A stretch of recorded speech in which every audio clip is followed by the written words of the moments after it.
It's almost like we script this thing. Yeah, and we don't. There's no teleprompter behind us, I promise. No.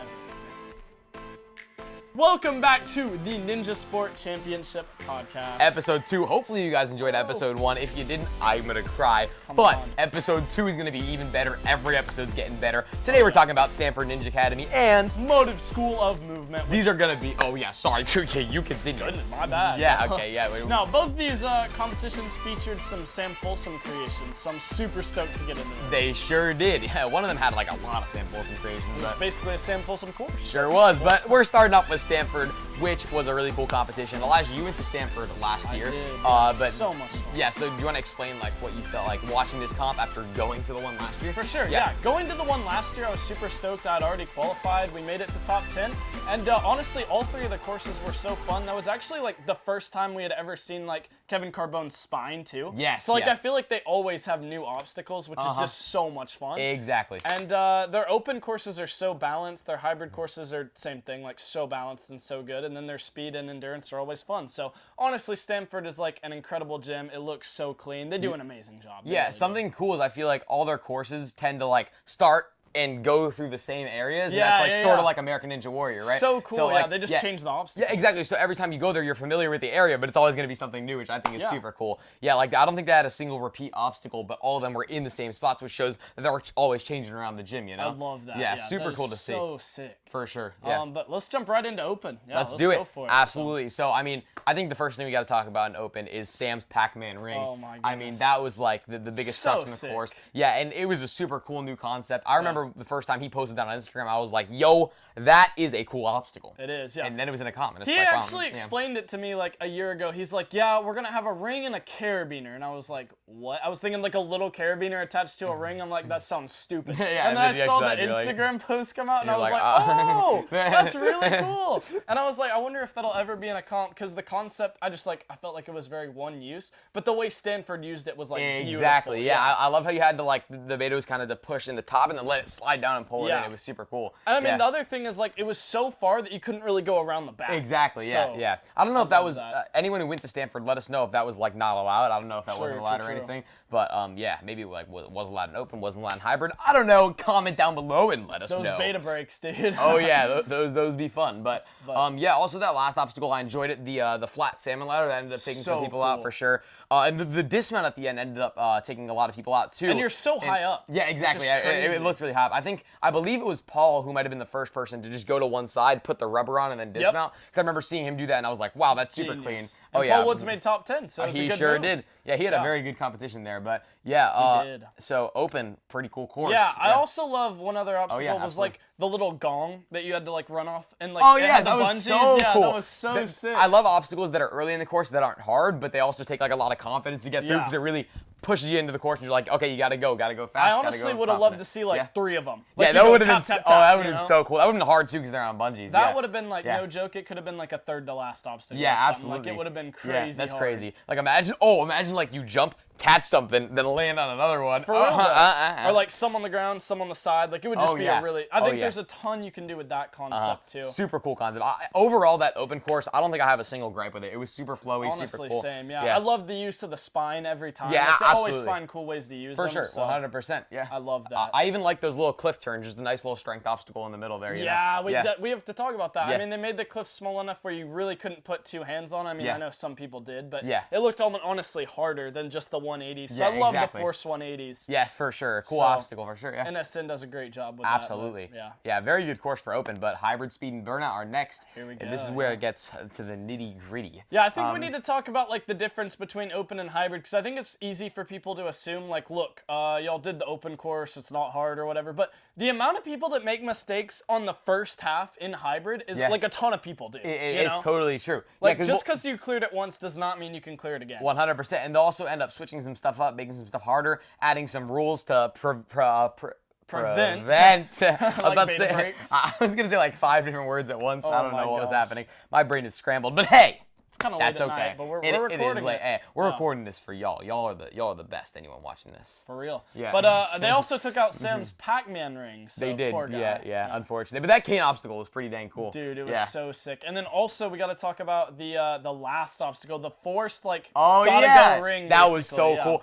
Again, hybrid was so cool. First of all, I love canes. I was so jealous watching that obstacle, and I was like, dang. I know it was the first real cane precision I know, obstacle right? in a I know it was comp. like a decently sized ring, but still, seeing cane precision in a comp was so cool. I'd be intimidated. Oh, like, me if too. I was Absolutely. there, that would have been an intimidating. Absolutely, you never know with cane precision. Yeah. For real. So that was so fun to watch. I was actually at Elijah's house watching that comp. Fun Yeah, insider it was fact. so Let's sweet. go. And it was kind of like, I'm happy to be here, but those courses look fun. They Like, do, you know, yeah, they like, do. It was cool. And then, like, on the men's side, we got to talk about someone that many people might not know, bro. Yeah. Throw him out there. You know who I'm talking about? Do I? Colton Supa. Colton Supa, that's the one. Colton that was good. Supa is actually insane. I think Yo, we saw that. second overall in the competition, and man, he destroyed Popped off on some hybrid, let me tell sure you. did. Yeah. Noah had a run, and I was like, no one's going to beat that run. And then Colton started running, and I was like, oh.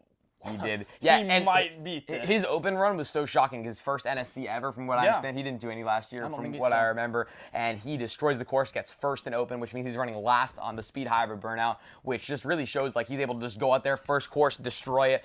Super confident, like no fails as well. Really, really impressive. He was one of the only people to have no fails. He's so powerful. Like, I watched him on that last ring obstacle, and I was just amazed. Like, the way he pulled through those rings was, like, crazy. If you don't follow Colton Supa on Instagram, you're going to get some good content if you do. Give So him a go follow. do that for sure. Yeah, you have to. Very, very impressive. But as well as Colton, Noah, and Jay also had very, very impressive hybrid runs. They did, Yeah, destroying. So impressive. I feel like in the male competition, those three were like the ones who were setting themselves apart from the rest on the courses. They really destroyed it. Something else we need to talk about is all the vitality people that were in the top 10. Dude. Yes, I mean, there were so many. So many of them. It was so impressive. I mean, like, let's see. We got Noah, we got Luke, Nolan, Addy, Paul. Yeah, we're going to miss 5. one. I feel so we're bad. definitely missing someone. Comment down below if we missed you. Yeah. But, dude, literally, I'll pull up some stats. Keep talking. For a gym to have that many athletes in the top 10 and be that consistent is so impressive. I mean, that is actually crazy. And right now, I don't really feel like there's a gym that has that many people consistently getting top 10. You know? I mean, that's 5 out of 20 right there. So, I mean, there could even be more. We're pulling up the website right now. But, yeah. I agree. Yeah, it's super impressive. And then going back to the hybrid, the cane obstacle, cane precision was insane. And they just did a good job with that. On the salmon ladder, all right, we saw Noah. He walked the bar up. What do you think about that? He did, because I think in his open run, he ended up missing the normal move, and it was really impressive for him to, like, analyze it in the moment and be like, okay, what can I fix? Because it wasn't working, so then he decided to walk the bar up, and it ended up working for him. So maybe some people didn't find that easier, but, I mean, it's whatever beta works for you, right? I agree. Absolutely. I thought it was really smart, personally, super because impressive. then you can't, like, overshoot, really. I think that's you can, personally, I think that's what I would have done. Yeah. He would have come up with it first. Let's see that. Okay, Jacoby. That's another one. Jacoby, what I think Sean also. Arms. Yep, that's who it is. Oh, my gosh. Literally, basically the whole top That's 10. 7 right there. Okay, so we got Noah, Jay, Luke, Sean, Nolan, Jacoby. That's 6 right there, right? That's insane. Okay, and then let's go to female. Yeah, we got Addie, and then I think Emily sometimes trains there too. I know that. Avery trains at center court, but she sometimes trains at Vitality too. True. A lot of people with Vitality training are doing very well. I think that's the kind of the point we're trying to make here. So Vitality's got one of the strongest, if not probably the strongest team in Ninja right now. It's impressive, dude. Whatever they're doing over there is working impressive. for sure. Yeah. You want to go to speed? Let's go to speed, bro. All right, so as far as speed goes, I really liked the speed course. Starting with the slider into the monkey bars was fun. I think an upward slider is super cool. You got to get power into it. If you don't do it, you can be sliding back and sliding forward. You don't want to be doing that, obviously. Yeah, if you miss it the first time, you're done. You're not going to win. Yeah. And the one part I didn't like, I'd say, would be going under the mat. I think that was kind of basic. I would agree. I think I like seeing new concepts, new ninja obstacles, and that's something that's been seen for a while. So, I mean, it's a speed course. Not every obstacle has to be completely innovative, but if there was one thing, I think that would probably be it. For sure. And also, where you had to tack off the wall was cool at the end. Yeah, I really enjoyed that, actually. That was super fun. I have, like, a weird history with where I'm not good at running on walls for some reason. So, like, chalk. yeah, we don't need to talk about that. But I really enjoyed watching it. It was super cool. In a comp, it would have been cool to like do that because then maybe I could like get revenge on the walls. So For yeah. real. And when I was watching that, I was like, dang. And in a speed course, like you can easily miss. Oh, a foot, absolutely. So There was like, a couple people who did. Yeah. Yeah. Impressive. And then after that, like the jump to the pole at the end, I thought it was all really cool too because it's all awkward stuff that it's basically like how fast can you do it, you know? Like you're not gonna get through it like extremely fast, but like how fast can you get around that pole to hit that trampoline, you know what I'm saying? Yeah. Yeah, I think they improved on that last year because I think the speed course last year was just way too basic. You know, I agree, 100%. It was really good, but it was so basic. This year they really capitalized on the creativity. Yeah, I feel like it was a little longer this year too, like a little bit extra. Like and I love also. Bar Lachey's in speed courses, I know it's basic, but it's my favorite speed course obstacle. Yeah. Love to see it because people just, it's about how fast you can flow through those bars. I think it's a really important skill that you see in a lot of speed courses. So guys, train your bar links. Got to, yeah, bro. absolutely, yeah. So. Yeah, I love seeing it. I love how they, also at the end, there was like a bigger throw, you know, it was like a bunch of shorter ones into a big one. So much absolutely, fun, yeah. Super cool. And they're fun to do too, so yeah. Yeah. Stanford team, again, they knocked it out of the park with this competition. They sure really did an awesome job. Now, burnout. Yeah, let's do it, bro. Burnout. So, burnout. This is my wait, hold on. Yo, this is my burnout dance. Oh shoot. Pretty crazy, right? Yikes. Next time I do an NSC, I'm gonna be doing that right before burnout. Remember Remember the dance, guys. Remember the dance. Remember it. Everyone will do it. Yeah, exactly. You guys better be doing the burnout dance too. But I'm gonna be honest, like burnout really isn't my favorite. It's not really my specialty, but I know a lot of guys like at this comp it is. Like Jay Lewis and Noah Muner. They're insane at some burnout, bro. They sure are. And then, like, on the female side, you have, like, Abby Clark and Addie Herman, who are obviously insanely strong and so good at burnout. And they ended up placing first and second, too. And Jordan Carr. Jordan Carr is really absolutely, good at burnout, for too. sure. Yeah, I mean, Abby ended up winning, and there was one obstacle in there where it was, like, a super thin ledge. And after all those obstacles, being able to hold on to that ledge, was insane. Abby Clark's cliffhanger strength is incredible. It's, major amazing, props. I mean, that course looked genuinely so hard. It did, yeah. And on the male side, Joe Meisner's save on those cannonballs. Oh my gosh. Incredible to watch. Yeah, absolutely. Joe Meisner is one of those athletes that just will not give up. He will not. I've seen it so many times out of him. Yeah, exactly. And I saw, and he ends up making top 10 like almost every comp he does. I feel like too. He's so consistent. He's super consistent, super impressive. And yeah, when he ended up dropping the cannonball, I was like, oh, there's no chance. And he just found a way. I know, it's so impressive. Joe is like such a beast. Insane. But yeah, I mean, overall, what did you think about that burnout? They had the really small cliff like kind of halfway through. They what do you did, think about yeah. that kind of thing? I mean, I think it's cool to add into burnout because it definitely weeds out some competitors. Yeah. It did look pretty tough.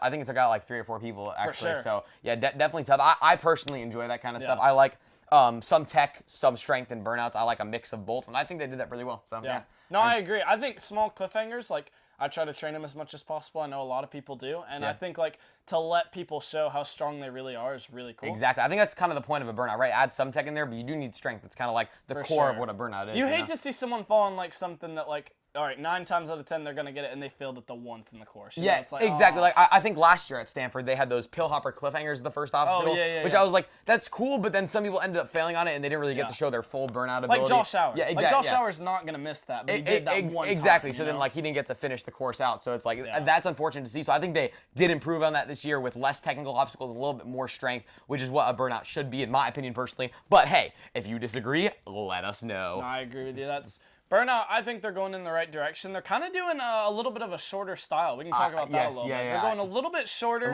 Trying to get like 1 or 2 clears, which I think is so cool. We saw that at Stanford, and then the next comp we're talking about Motive, we saw that as well. We'll get more into that later, but yeah. So sick. Absolutely. So yeah. Yeah. Honestly, I mean, putting a wrap on Stanford, let's go through like best moments, honestly. Best moments. Okay. And let's do biggest shocks too. We didn't do this in the last one. What was like the biggest shock? For me, I have mine. My biggest shock in Stanford was, I mean, Josiah Papel. That was mine. Yeah, exactly. Literally. He's a super talented competitor, and not seeing him make the top 10 was super shocking to me. It's just that ring. That ring is so finicky. It was crazy. I mean, you get 3 tries on it. If you can't do it in the comp, that's the thing about NSC. If you can't do it in the comp, you're done. You're not making top 10. So it is super brutal and super hard. So, I mean, it's definitely not like, he's still a super talented athlete, of course. I mean, a stage 4 competitor. Exactly. That's he made it to insane. stage 4 on American Ninja Warrior. Yeah. It just shows that anything can take you out in Ninja Warrior. So, and that's definitely like one of those people that if you see fall in there, you're like, oh no. Like, I have not thought about this enough. Or, I know. You have to re-strategize. If I was running right after him and I see Josiah fall there, I'm like, oh my gosh, that's terrifying. And then also like Joe Morelski, you're like, yes, what? that was super No crazy way, as well. You know? Yeah, just some total fluke. Some big shocks on that ring for sure. Yeah. For sure. Yeah. So I mean that happens. And, Yeah. it was crazy, but Best I think moment. best moment, dude. I mean, watching Noah on the hybrid was insane. I'm gonna say Noah and Colton. They just and honestly Jay that. too. Like the three of them on the hybrid were just that's so like impressive. My highlight is how easy they made that hybrid look, even though I know it's so hard. I could totally agree to that too. I feel like there's not too many standout moments, but like the whole comp as a whole was just so consistently good that like I mean I think that is like kind of the moment I agree to, like just seeing the master class in the hybrid almost, and honestly watching Colton's open run as well, like just seeing how he was able to fly through that course was super impressive too. Because I used to compete with Colton back in the teens division years ago, and like we competed together a couple times, and I didn't really know him, and then I didn't know if he still did ninja or anything. Like I followed him on Instagram, he posted some things, and I saw him compete, and I was like, oh yeah, he definitely still does ninja, and he's very very good. It was super cool to see that. Yeah, all right, absolutely. Anything that you would change about the comp? Overall? Anything I would change? Let me think. I know. That's a tricky question. It's honestly a tough one. As I said earlier, I think the only thing I'd change is not having that under the box in the speed course. Literally, I don't think there's another thing I could change about this comp. I think it was super consistently good. Yeah, I mean, honestly, I would say the same. I think like maybe keeping Pac-Man on hybrid. Like personally, I would have loved to see that, and then keep the cane with the precise moves. So Pac-Man into the cane. That'd be really cool, actually. Yeah. Yeah, I love that. I thought that like as I saw both of those, I was like, ooh, those could be two. But honestly, I really liked the cane up, so I was like, well, what if you did Pac-Man up or something like that? Pac-Man into precision ring. Oh, no, I don't think that would work too well. Gosh. So I don't know. I think on that line there was a ton they could have done, which was so cool.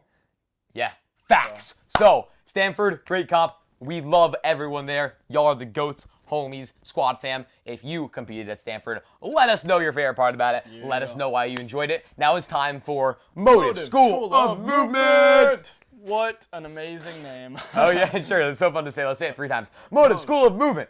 I'm not doing it. Okay. I'm saying it 2 more times. All right. So, yeah. Bob Reese's home gym. Yeah, Bob Reese, the GOAT.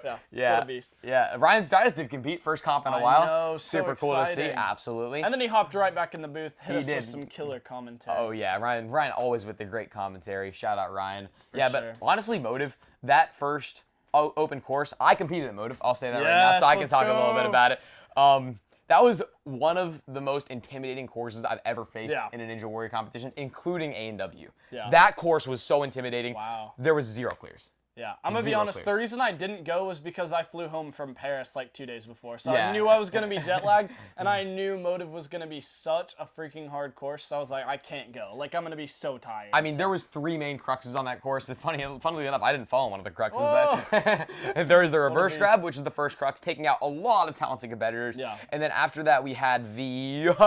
actually, kind of there was 4... The spider wall was kind of... Really we had the spider wall, too. I mean, the obstacle I fell on was those pill hopper books, which did still take out some people. It had like 10 fails on it still. True, that was a lot. So then the biggest crux I would say was the salmon ladder. We had to go back, forth, and back. That one had so many. And then the because honestly, like the bear trap isn't a crux. That was just a death point. Yeah, exactly. I mean, anyone who made it to the bear trap was like, well, I made it then. So yeah, there you go. Which I did hear from Sam. Sam Folsom told me, he's like, Elijah, no one was going to clear that bear trap. I tried to get them to take it out, and they wouldn't do it. So I don't know. Sam called it. He was like, no one's clearing that first try.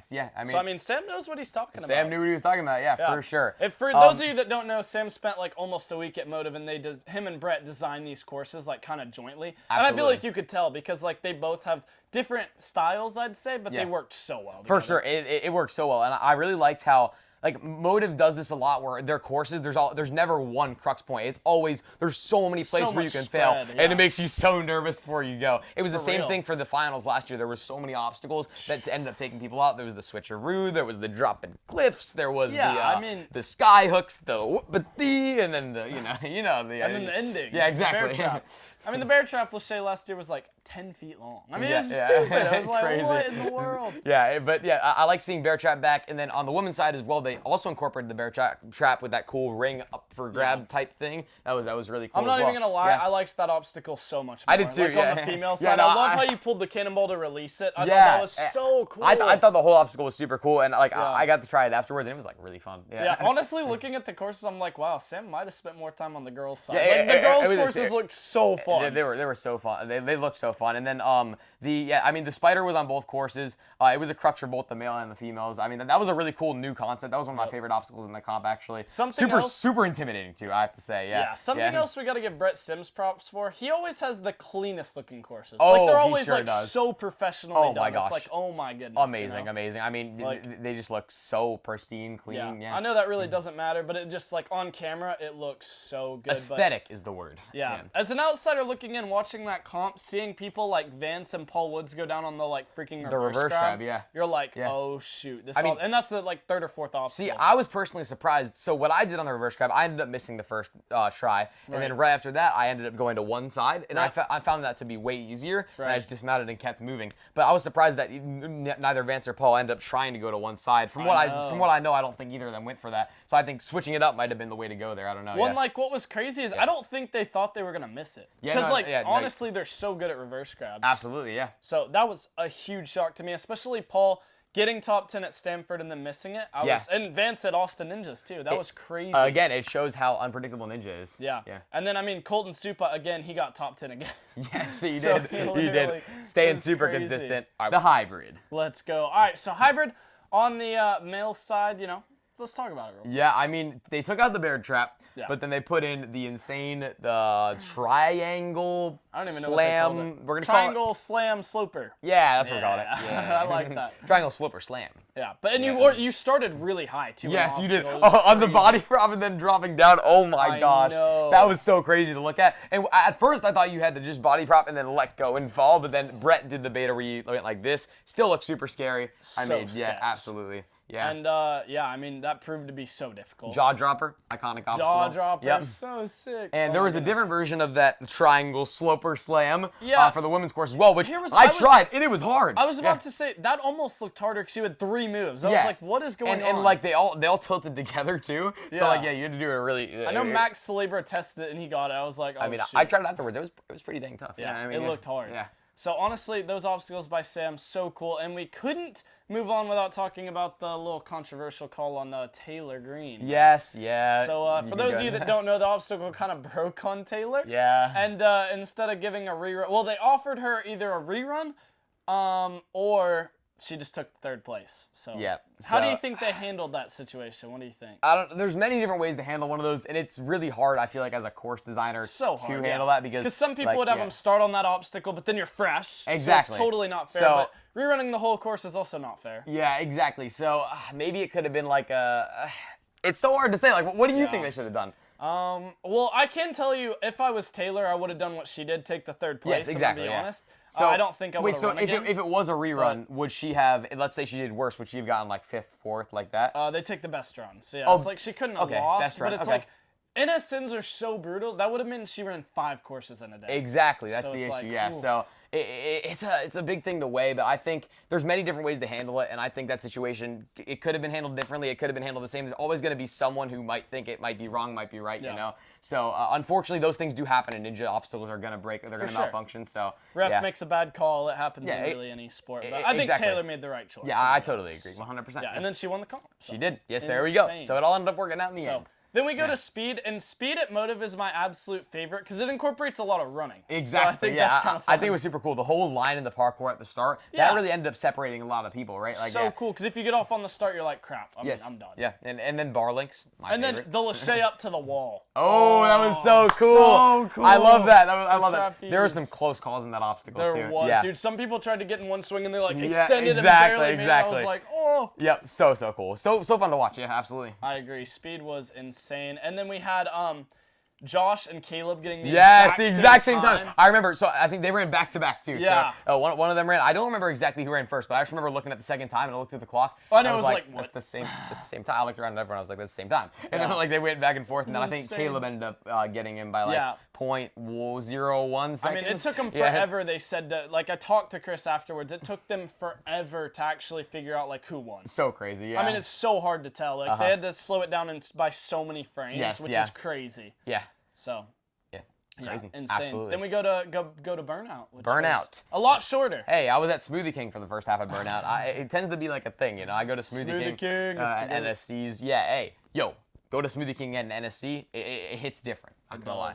Yeah. But this burnout was shorter, and we got to give it to Jay Lewis. He cleared. He cleared it, and I actually like seeing these kind of burnouts. At first, I thought there was maybe going to be 3 or 4 clears, but I mean, that shade of the cannonball after all that stuff definitely has to be tough. So hard, and it starts with really hard cliffhangers. Yes, exactly. So. That saps your energy like crazy. So if there was that no cliffhanger at the start, if it just started on the angled cliffs, I think there would have been 3 to 4 clears. A lot of clears. But the biggest crux of the course actually ended up being that one move to the tilting cliffhanger. Yeah. I know, that was shocking to me. Super shocking to see. I think it was because when you caught it, it like ended up tilting back, and then there was a lip, but then it was kind of slick. So then when it tilted back, there was almost no lip. You know what I'm saying? No, it makes sense. Yeah, so you had to catch it super tight, or otherwise you'd peel off. So. And then Tyler Smith almost cleared too. He almost did. So yes. Close, dude. So close. So close. Dang it. Yeah. So sad, but yeah.